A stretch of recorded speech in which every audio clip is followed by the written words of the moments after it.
Hello, everybody. It's Dan and Dahlia back again. And boy, is tonight going to be intense. Hi, Dahlia. Hi, Dan, and Merry Christmas. Happy rebirth day for Christ consciousness, everyone. Exactly. That's the point. It's the day. It's the day. The Krst-Mas, as it were. And so actually part of today's story is as you know, we've been talking, this is our fourth or fifth interview, and Dahlia had some pretty intense Kundalini type and plasma therapy experiences in which she gradually and more intensely became embedded in the larger plasma body of Tahud, Thoth. Thoth, Ningishita, Tehupi. And Mhm. gradually, the logic of that begins more and more to sink into me to fit what we've been studying about this. For example, the historical evidence of the dramatic connection between the bloodline of Tut and the bloodline of Isa Jesus and what that means. And also the fact that Dahlia has visibly and intensely, personally in her body, experienced the sequence of traumas of the death of Tut, of Tutankhamun. Incredible, very Mhm. powerful. And she And came also Isa, and Isa's last moment right before his ascension as well. The you very last moment on earth, I saw that as well and experienced that and heard it and saw it through his eyes. yeah, and she described what she saw through Isa's Jesus eyes just before he passed away, as it were, on the cross. I mean, you saw a village, right? You said? Yeah, I saw a village, a town. I think it was maybe early morning because there weren't a lot of people in front of me, but I could see the gate of a city, and then the city itself, the town right below it. Hmm. I was in a higher place, and I heard someone call my name, Esau, Esau, and it was a very agonizing Hmm. sort of call. That the only thing that would make sense is I would have been murdered brutally. Otherwise, why would he call my name in such agony and such sorrow? Hmm. And I remember this moment being very sorrowful. And every time I remember it, I re-experience it, I'm in tears. Hmm. It was also a blissful experience as it relates to ascension. Um, I was agonized emotionally, but um, I was not experiencing physical pain in the moment of my ascension, but it was deep sorrow and deep sadness for the friends I've left behind, really. Hmm. So the intensity of this adds to the reality of Dahlia's message, which we've been doing quite a few interviews now, and everyone seems quite impressed with the we could say the deadly earnest, but the absolute sincerity, which is impressive. And Dahlia speaks obviously from the heart, which is powerful.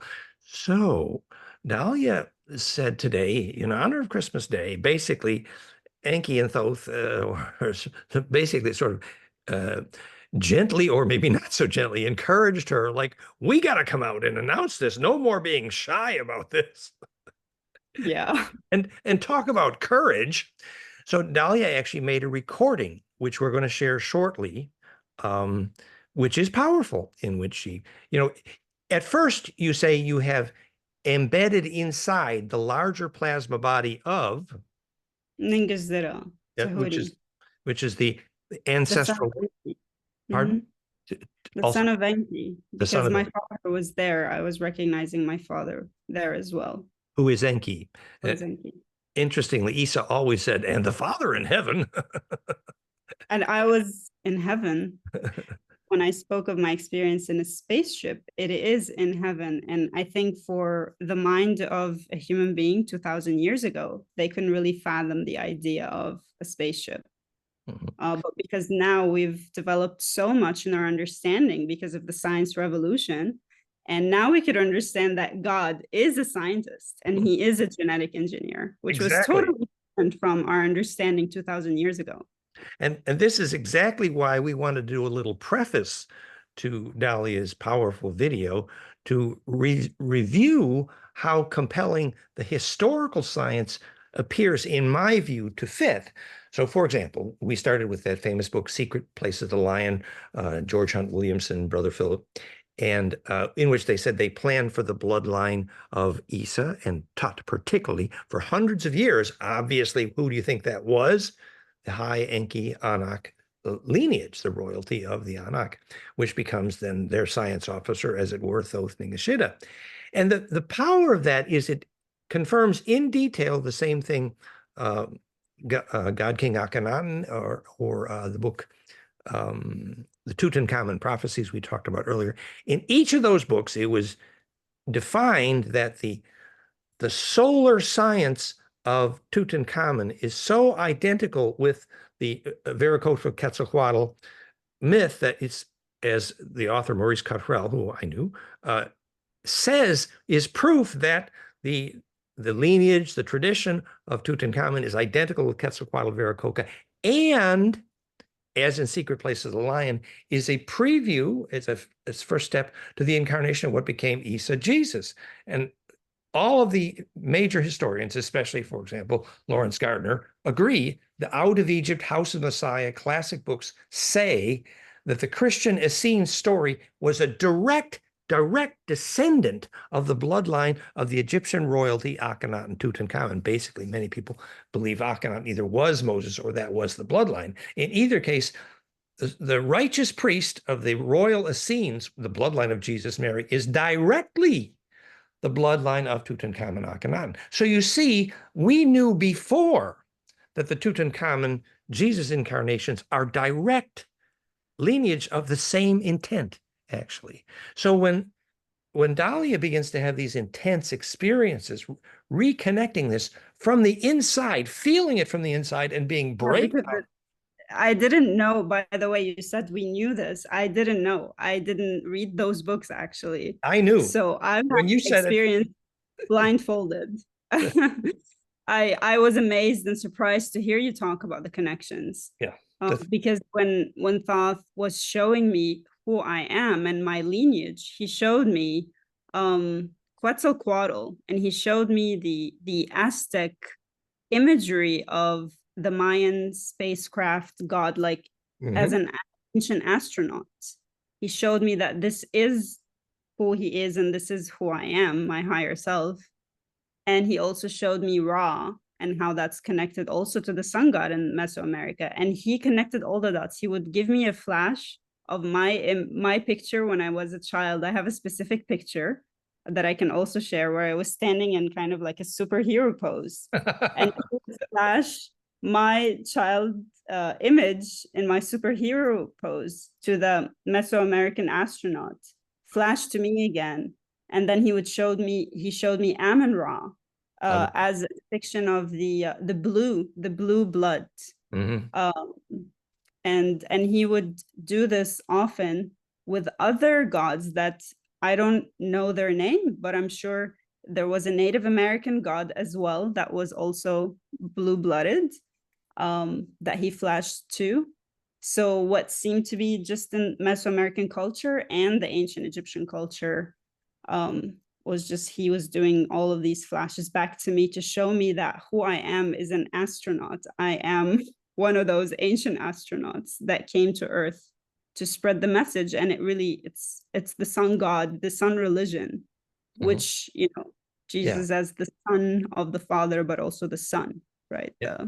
Which is the religion of one God, the famous Moses story. It reminds me of Seth Jane Roberts' Education of Oversoul 7. When you have a flash from one lifetime, there's a bleed through to the flash of the other lifetimes, and suddenly you put together the whole picture in your mind if you have access to enough bliss experience to assemble the memories into one. That's the challenge. And the fact that Dalia had the discipline to do this and the courage to speak about it, and the fact that it fits everything in historically that we've studied, that's why I'm a little bit of, and I admit prejudice here.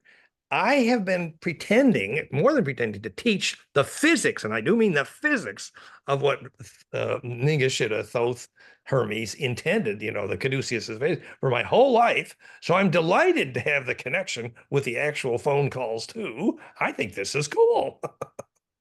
That's great. Thank you, Dan. And I want to just say maybe talk about the conversation that happened with Inky just now, right before our conversation, and why we jumped into that. So he I heard, well, I had a Kundalini experience, a Ka. I received Ka, which I do like every day, every night or every other night. It's part of my transfiguration process that has been taking place for about 2 months now.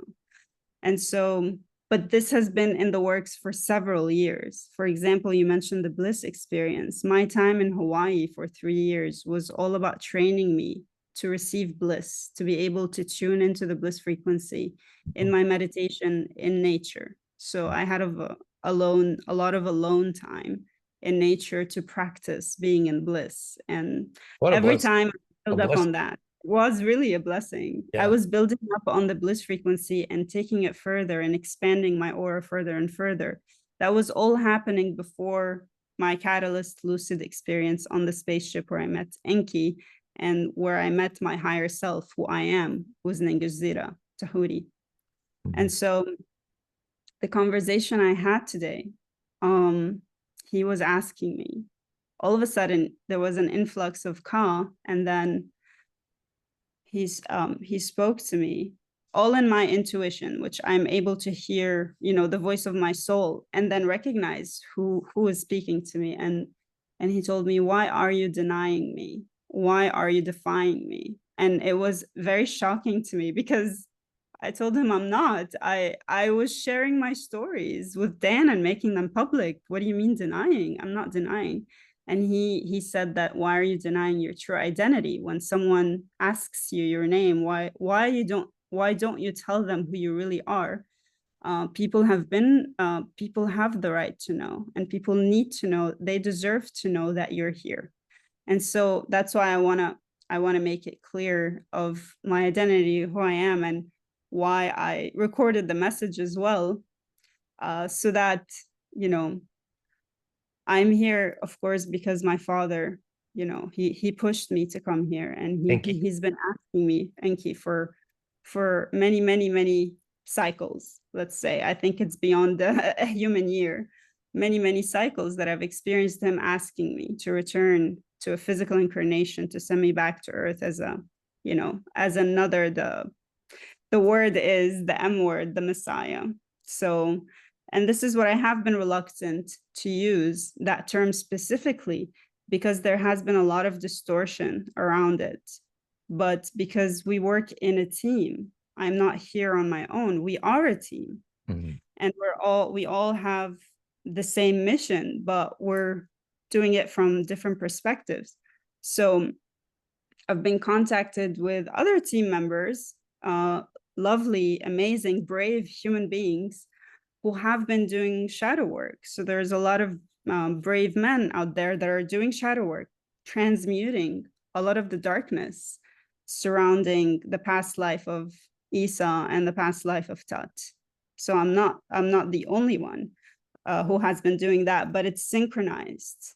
Whenever I get a big piece, they are also working on a piece as well. It's really clearing the way for the Christ Energy 2.0 to come in fully and to be able to expand in this physical reality, because there are many limitations and distortions that limit the energy from fully expanding, which essentially means we are limited in our ability to experience bliss because of the distortions. And we're not talking just technology speaking, or materials that are, like you say, Dan, aluminum and metals and things that are non-conducive to the bliss experience. Not only that, but also in our mental space, in our belief systems, there's a lot of confusion and a lot of lies that go around. A lot of selfish individuals who would distort the truth to be able to gain followers and to have their way, and to et cetera, et cetera. We know the old story. So as we've been clearing and doing the shadow work, the Christ energy has been coming into me more powerfully so. And that cleared the distortion around the term Messiah, which I did not use. I used the term in Arabic, al-Masih, before, and al-Masih, because it doesn't have as many distortions around it in the frequency of the letters of the words itself. But now I can use the term, I am the Messiah, I am Christ 2.0. And this is what Enki has been, what my father has been asking me to do, to be able to come forth with who I am, because he said that people deserve to know that you're here, and people need to know that you're here. So powerful and so appropriate. I have to say, Christmas Day this morning, for a little while, after a little story, I had a serious bliss experience this morning. And I felt like they were saying Christmas in Bethlehem is sad this year. But no, actually, if you can feel what Dalia is talking about. And by the way, Messiah literally means the anointed one. And I say, there's the whole oil of Messe, crocodile juice, which is the bliss juice of the mother's line, who has access to bliss, and that is how the child is anointed. And Dalia talked about, she comes to this through the mother's line in Egypt. Did you want to comment about that briefly as well? Yeah, well, my mother is actually, I mean, she's Egyptian, of course. She's also a descendant of the Prophet Muhammad, who is the son of Ishmael. So that also ties us back to David. And in my family, we keep our family tree, and it's documented. There is an organization that you go to, and it tracks the lineage And you, of the yes, Prophet lineage. and Yeah, you and also, so I'm part of that family as when well. you also spoke about the line of the Egyptian queens, is it the Hathor or the? So when in my transfiguration process, so this goes beyond the human mother and father, but of course our human DNA is connected to the galactic ancestry as well. The DNA that reaches beyond the stars, reaches beyond our planet. So this is how we connect the whole galaxy and the constellations together. Beautiful. It's all in our DNA. So when we say we're stardust, I'm sure there is science behind it, but I understand it experientially. I through the Hathor line and the Hathor. mother line, which That's is the part I like. the goddess, the cow goddess, which is Yeah. the horn goddess. And this is symbolism to what we recognize as the mammalian brain, because we have the mammalian brain and the reptilian brain. And this is exactly what I experienced in my transfiguration through the female line, that you're able to ascend through the human mother, the queen mother of the ancient Egyptian line, the amalgamation, the higher self, higher plasma being of the ancient ancestor that represents the female queen line of ancient Egypt. I would imagine even before ancient Egypt, Sumeria, and ancient Sumeria as well. I don't imagine, I am actually certain. My experience was, I've had experiences on both sides of the Sumerian, the Anunnaki story, but also the ancient Egyptian story. And so we went from the female queen, the ancestor, to the ram. And she has morphed into a ram with horns. And from the ram, we morphed into the ancient ancestor of the cobra, which is a big symbol in ancient Egypt, the cobra. And of course, the caduceus is all about the serpents and the art of the Kundalini. Yeah. Tutankhamun with the serpent, which is the Kundalini symbol, obviously. And do you experience Hathor, for example, quite as part of your team in a sense? And that's the pathway that I'm here to guide people for. It's a pathway that connects you to the star portal that takes you down the ancestry line, that connects you with the ancient ancestors, where there is end of suffering, really, because from the cobra to the eagle or the vulture, it's connected to the same being. In the coiled serpent of the Kundalini, when it wakes up and rises up, it brings out the plasma energy, the sun disk, the ray, to be caught and by the vulture. Mm-hmm. And so if there's karma or trauma from past lives that is still residing in your body, in the healing experience, as you're geared towards the star, you're able to release the trapped plasma by remembering. You uncoil the serpent, and then the vulture, who's the ancient ancestor, the cobra, the queen mother, our ancient ancestor, she will pick up that pain, that coiled plasma. This is what vultures do, right? They pick up the dead pieces. They pick up the dead bodies, right? They clean up the earth. And so she will clean up your body of unwanted residuals from past trauma and past lives, which is really the salvation and the end of suffering. So I'm here presenting a pathway that is more, I would call it practical in nature. It's not just about, you know, big words. Like, what does really salvation mean? It's experiential. When you are in the bliss frequency, as you have experienced it, Dan, and as others have experienced the bliss, it's also the end of pain and physical struggle. And if we're able to maintain that frequency in our daily lives, in our physical spaces, make them harmonious to that bliss frequency, then we can live a life that without suffering, really, in remembrance of our ancient ancestors towards the North Star, which is a star portal. So yeah, and it's so powerful the way you say that with such conviction and truth. And it fits perfectly my experience of Kundalini, and I've taught the biophysics of Kundalini for about 30 years. It's literally the serpent brain feeding the bird brain, where the amygdala at the mouth of the snake brain is the Dahlia is the dahlia of the flowering brain, which the bird brain holds the mouth of the snake brain in a vice-like grip, and there's a pumping action, the sacrocranial, which delivers the bliss juice, the Sanchidan, from the snake brain when the serpent feeds the eagle and Quetzalcoatl returns, who happens to be you know, I mean, there we go. But so, and you know, we know why Moses and Lucifer had horns. It was metaphor, more than metaphor, for the phonon coherence in the liquid ventricle horns cohering from crystalline to liquid. It means more than getting horny. It is conserved sex juice, but it's more than that. It is the propulsion of plasma wings when the bliss physiology is completed. And we have major documentaries on the biophysics of Kundalini, goldenmean.info/Kundalini. And we're carrying on here. We're just trying to introduce Dalia's amazing recording. Maybe even almost a last thought or one. I was thinking that if I were a scientist, I mean, aside from all the religious baggage, but as a scientist, if somebody came back and said, well, I'm the Christ, my question as a scientist would be as follows.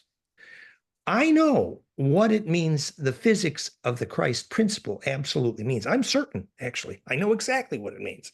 The physics, what enables a liquid to crystallize, is a seed of geometry, which is more than metaphor for the seed of the symmetry of literally pure intent, around which the plasma field can crystallize. And so, the question we ask ourselves, and Dalia and I must both ask ourselves, do we have enough pure intent to announce pure principle, no personality worship, no miracle worship, absolute self-empowerment? It ain't about worshiping God. No, it's about finding the pure principle of physics inside yourself to enable that wave field to crystallize. And when I listen to Dalia, I think, maybe. Did she ever? There's nothing about ego here. There's nothing about personality worship. There's nothing about miracle worship. It's all the most beautiful spirituality, which is pure principle physics at the heart of this intent to then radiate from that seed. Do we have pure intent? Well, we got to try, because as I said to Dalia before we started, everything else is boring. Yeah, but the bliss frequency is not boring. And no, that's exactly I have to say, just recently, which was the timing is amazing, because today is Christmas night, right? And so none of this is a coincidence. And I'm not pushed to do any of this on my own personal behalf. In fact, I'm avoiding this like the plague. And Enki had to sit me down today and just face me with the truth of what I'm doing, the truth that I'm denying myself, because I believe I'm in pure principle and total transparency. And yet he caught me and he told me that I was not, that by hiding the truth of who I am, which I know to be true on a soul level, hiding that is not pure principle. And he basically told me, you are meant to share who you are, and you are meant to tell people who you are, who you know at a soul level. And that is where I'm coming from, because my priority is to be share a shareable wave, and I cannot be a shareable wave if I hide my true identity. There you go, which is so powerful and so beautiful and announced with enough intention. And I wonder if just before we close here and play your beautiful recording, if you want to say anything more about what you meant by the path to the stars and, why, in fact, the path to the stars, what you meant by that, and one more review of how you do that. Do you want to? Yeah, I can speak more about that. It's the pathway to the star, the North Star Polaris. Mhm. That is the star of orientation. Mhm. Because no matter where you are on the planet, you can always find the North Star. Mhm. And we've been using it as a human culture, we've been using it for ages, thousands of years as our guiding star, like to traverse the seas and guide our way in the desert. You can take this as a metaphor. And so Polaris is at the edge of the Ursa Minor. And if you look at the Ursa Minor, you'll see that it looks just like the pharaoh, what they have as the fake chin, the Oh, fake yes, a chin, little. Yes, I'm which working on that beard, but yes. yeah, which is the letter J. And I know, Dan, that you spoke about the letter J, and in Arabic, it's actually the letter R, Right. um, or Dal, which is Dal for Dal and Dalia and Dan. And so that connection, when you see any of the ancient Egyptian gods or goddesses or kings, they always had that.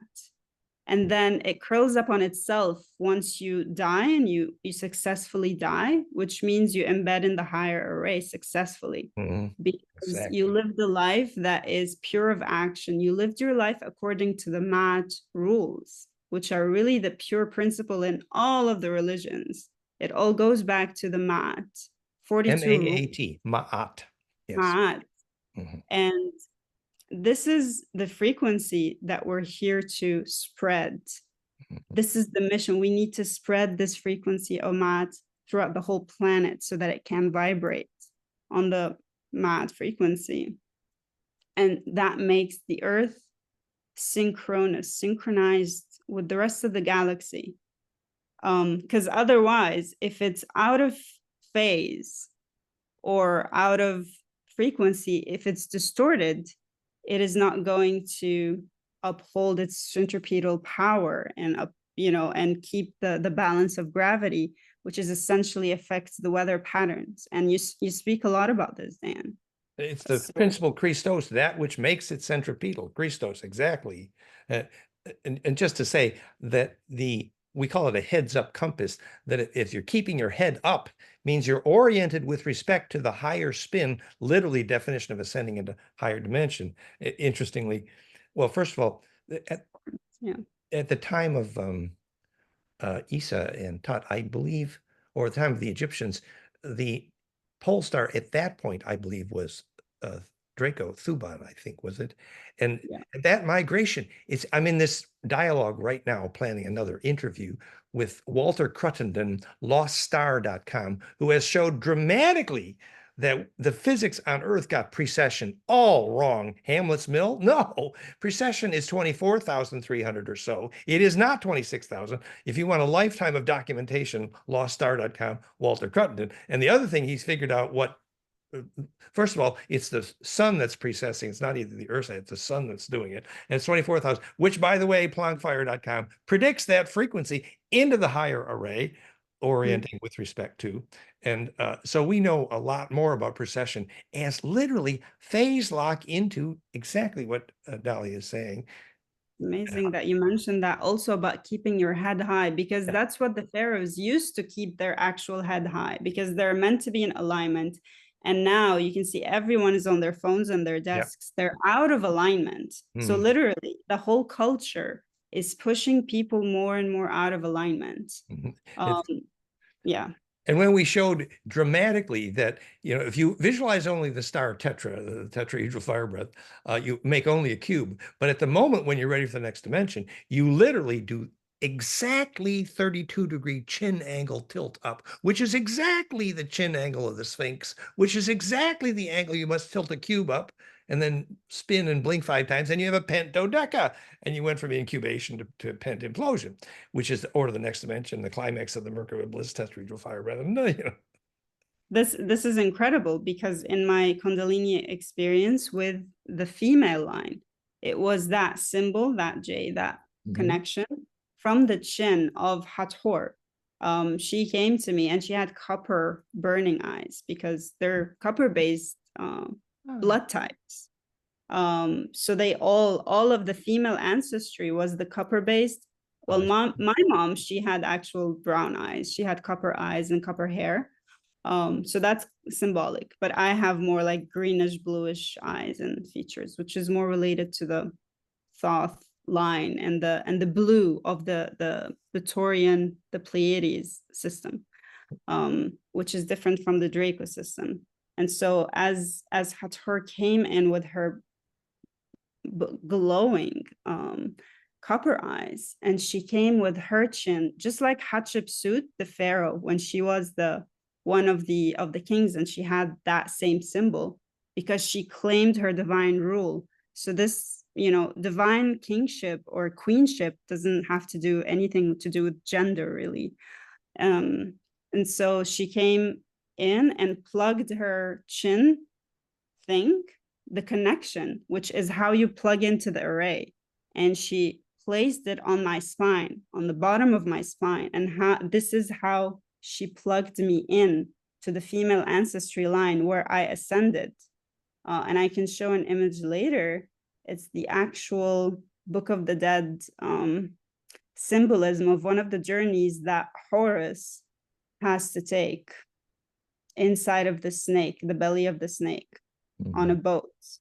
Yeah. So this is all ascension symbolism, and it's not really about dying.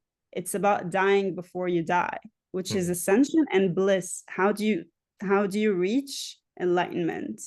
So plugged it into my spine, I ascended up through the female line. And I'm saying, this is no drugs. This is pure Kundalini.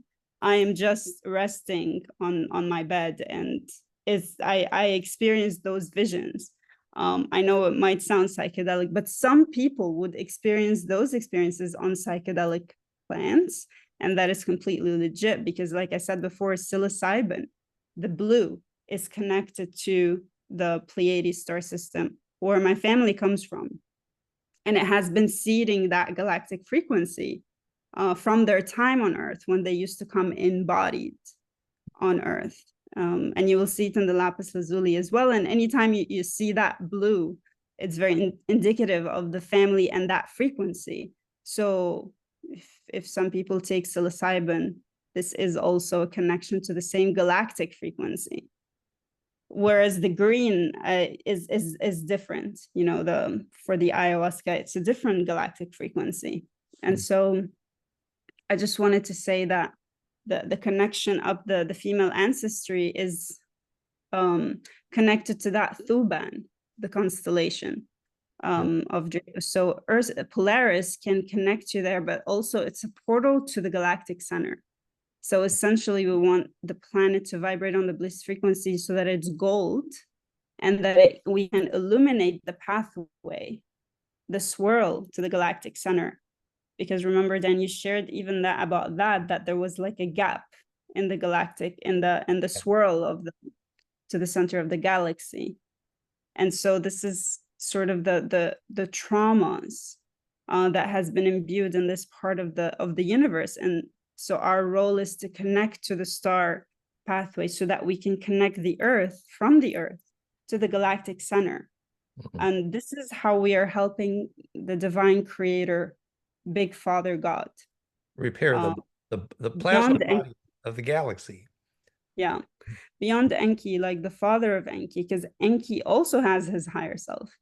And so Enki has his own unknowable father as well, creator. And so we do it in dimensions like a Russian doll. There's so many beautiful things. I just, one thing we've been teaching for years, that the spiral arms of the galaxy approximate golden spiral. And there's a big gap in the Orion arm, which is sort of us. And we were told when we were with the Reverend Mothers of Dune, so to speak, that when you look up there, see that big tear in the Orion arm, that's us doing the Orion Wars, and therefore we have a tear in the fabric of the galactic plasma body, and our task is to fix that, which relates to Draco, which relates to Thuban, which relates to the pulsar at that time, which relates to the famous French book Thiuba prophecies, which relate to Thuban.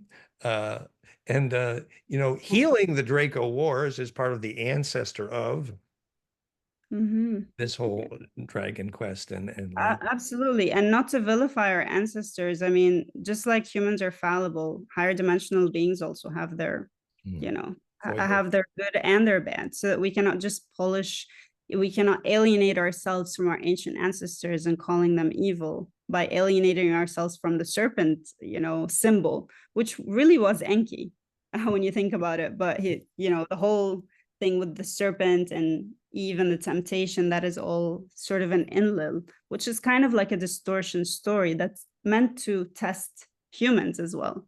So humans are unfortunately so easy to fool because they believe a lot of the lies, and they do not actually, let's just say, they do not consult with their soul knowing, because at a very deep level, the truth, and everyone has access to the truth and remembrance, but they need to trust that and believe that, and not think that they need their answers from outside of them. They don't need to be told the truth. They can always consult their soul knowing, their inner knowing, and that's how they navigate. So this is the same concept of navigating the star pathway.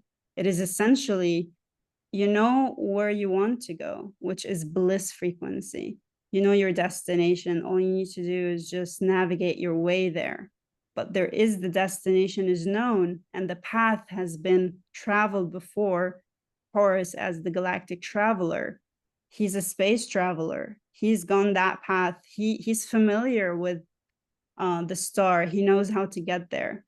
And so being aligned with the bliss frequency and the science that Dan teaches also, that is exactly what Thoth and Tahuti has been teaching about the Kundalini science and the bliss frequency, which is the mad frequency.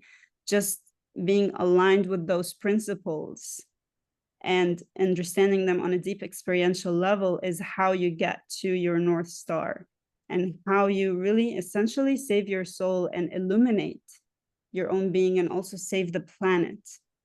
Because it's all connected. We are part of the body of the planet of the Earth.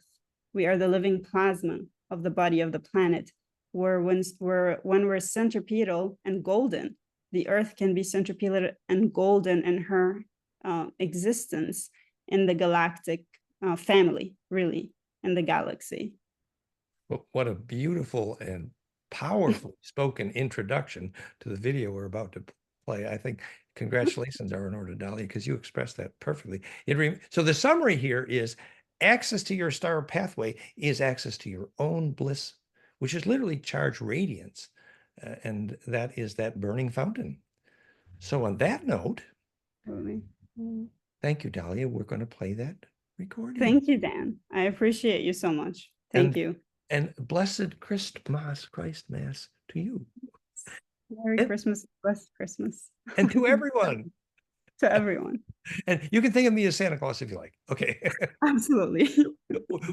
They call me Papa Noel here, so oh well. Oh, amazing. You always bring us gifts from the other dimensions, Dan, so thank you. So here comes that wonderful video. Thank you for watching. Bye-bye. Here goes. Salam, everyone, and Merry Christmas to you. Happy Rebirth Day to all of us. I wanted to come in today because my father urged me to not hide my identity anymore. He asked me first, why are you denying me? Why are you defying me? And I was surprised because I wasn't doing any of those things. And yet I was, from his perspective. And I told him I'm not. And he said, why aren't you telling people who you are? When people ask your name, why aren't you telling them who you are? They deserve to know. They need to know. And so I'm coming in to speak about who I am and who I really am. And to say that I am here. I am here. أنا المسيح. أنا المسيح. I am the Messiah. I am the Christ 2.0. And so my father has been really pushing me for ages to return. And I have been reluctant to come back for obvious reasons. The last 2 times I was here, it didn't end very well for me. And upon returning to an incarnation in the human flesh, I had to re-experience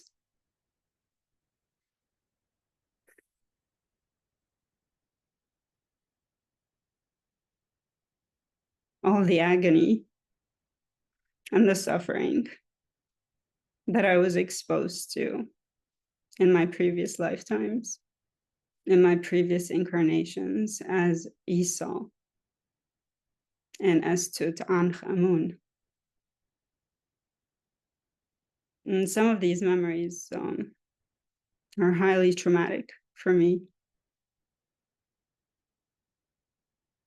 And so this is why I, as Ninguzira, also known as Tahut, Tahudi, Jehudi, also known as Thoth. Thoth is not really my name. And so my father has been urging me time and again to return, and I have been reluctant, like I said, for obvious reasons. And upon agreeing to return, me and my team, we played the simulation game against the opposing team. And I know I'm going to be victorious this time because the odds are with me. And we know that we are victorious, me and my team. I'm not alone. I have a team of 4 other higher selves. One of them is ḥAW-RE, the higher self female.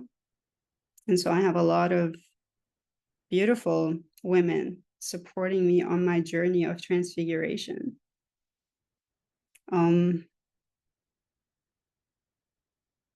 We all come from the Pleiades.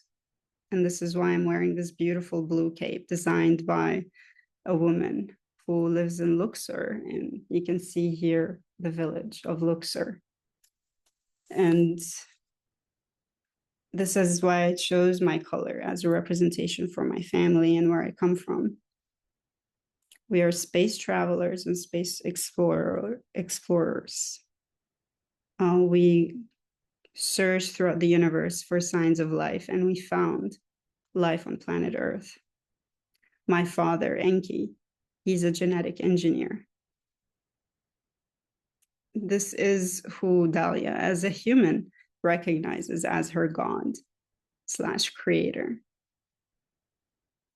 This is not the unknowable source of the universe.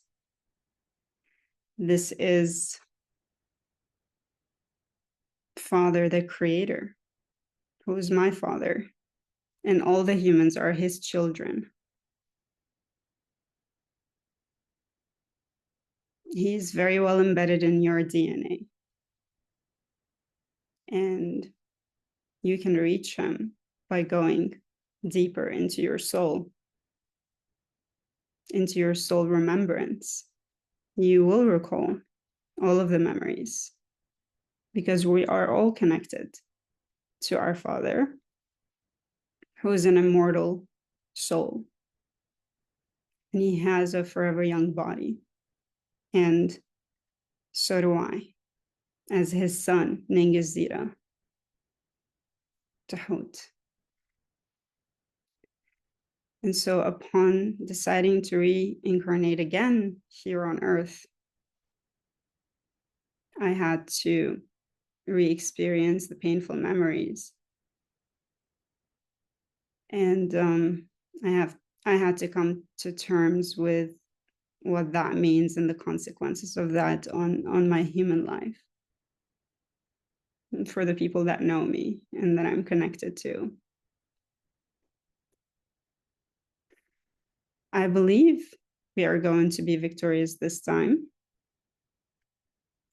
And my father sent me because people have been losing their way. About 2/3 of the planet have already been disconnected from their soul, are in deep distortion. And there is deep distortion of truth here on this planet. Specifically distortion as it relates to the throat chakra, as it relates to the voice, the expression of soul truth, and the opposite of it, which are lies. A lot of it has been spreading around and is spreading around. And a lot of people are lost in confusion, disconnected from their soul. And it pains me to see that reality. And it also pains me to be the bearer of bad news, but there is always light at the end of the tunnel. And so the bad news is 2/3 are soul disconnected, but the good news is 1/3 is still luminous. And their connection to their creator, to their God in faith is luminous and is gold. And so what I'm here to do is to show the way. I'm not here to save anybody. I'm here as a reminder that your soul true purpose, your soul truth, your truth frequency is all there is. Your connection to the divine is all there is. This is what we're here for. And so I'm here to show a new pathway to your North Star, which is the North Star to us all is the North Star Polaris as a gateway to salvation, a star portal to remind you of your ancestors, particularly as it relates to the mammalian brain, what you recognize as the mammalian brain and the reptilian brain. In other words, our ancient ancestors, the ram and the cobra, as it shows up in many of the motifs and symbolism in ancient Egyptian religion. And so we are not choosing to use the word religion. We are choosing to use the word pathway, and that is what it is.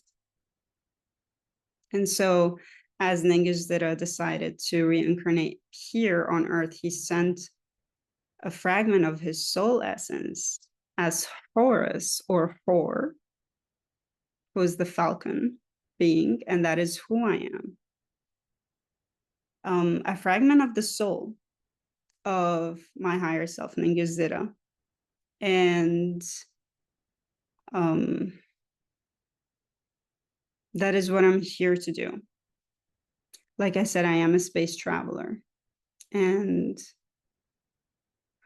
I carved this pathway to the star Polaris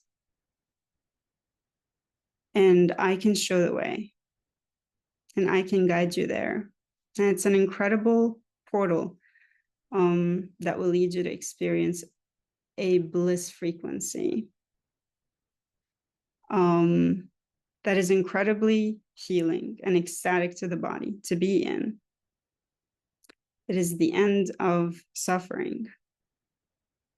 It's the end of suffering in physical form, the end of ailment, and the end of fear. And so the star is a portal to the galactic center. And this is our mission here, to connect the Earth to the center of the galaxy. And this is what I'm here to show. And what I'm here for is to guide the way. As a reminder to your soul truth and the luminosity that lives within you as you are a child of the Creator. And so let it be known that I'm here. أنا المسيح. I am the Messiah. I'm Christ 2.0. And Christ energy is available to everyone. For those who are open to receive.